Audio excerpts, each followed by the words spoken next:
government.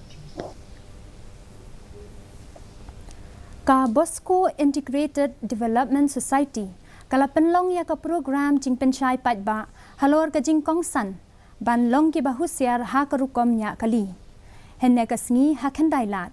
ya kani layas nok tilang da ka Martin Luther University IIPS Shillong Traffic East KHASI Hills bat ka Child Friendly Shillong kinong Traymon sngawa kilabun kam ha ka bansa mi ki kot lengkedop Badru ban penyeng ya kibana kiban Pynshai Halor ke jing bom sitnyo ya ki kendon ha ka Rukom nya kali kani ke jing shimkhia ban Pynlong ya kani ka program kalong shibanta ban Pynshai shiki Paidbah ya ke jing ma Halor ke jing penkhen ya ki kendon jong kinong penyat kali bat kalong ru ha ka chu kapor ban buat renti ya ki.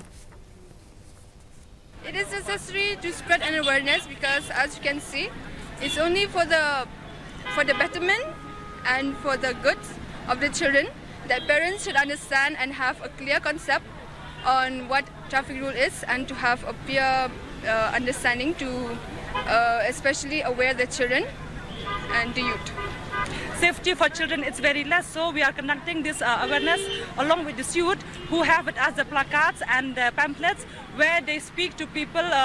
that they should take care for the children while crossing the road, and plus they should also keep helmet for children, not only for themselves. And even for the pedestrian, like while crossing on the road, they should cross on the zebra crossing. And even the drivers also should be aware that when they pass by the zebra crossing, they should stop and let people pass by and cross the road.